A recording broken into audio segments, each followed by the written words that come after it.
Welcome. Today we're going to look at a bill of material example for the Brookside large square ottoman. As you can see, each part number or component of this ottoman can be set up in different portions of the product hierarchy to allow for materials library organizing or packaging organizing or component organizing. Now, once I have each of those components and part numbers set up within the catalog, each of those components and part numbers are able to have a different set of attributes by their position in the product hierarchy. Then I can select the parent, the Brookside large square ottoman, and select all of those components or parts and link them to that parent bill of material.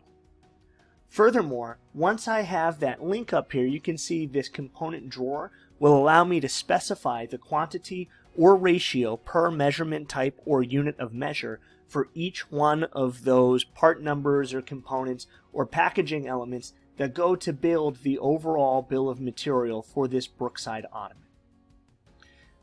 Now, this is setting up that base ratio for each of these components or parts within the Brookside ottoman, but of course you can change those when you're looking at the ottoman on an individual quotation or an order without affecting the core item setup in the catalog.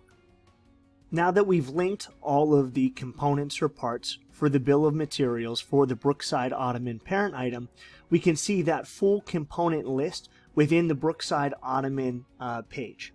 We can also see a rolled up cost of all of the components multiplied by their ratio or quantity per unit of measure to see what the calculated cost of the sum of all of these pieces are.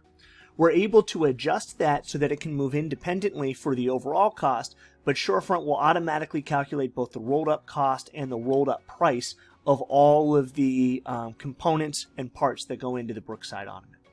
Within that bill of materials table, of course, there's also a quick link to each one of those subparts within the bill of materials. And each one of those subparts can have a different set of fields where we're measuring just the fields that are relevant to that part number itself rather than the overall finished item.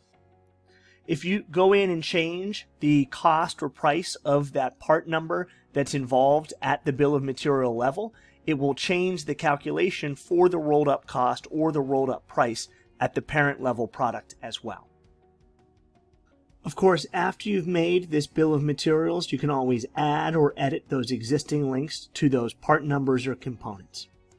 Thank you for joining us for this overview of Surefront's new bill of material association and costing functions.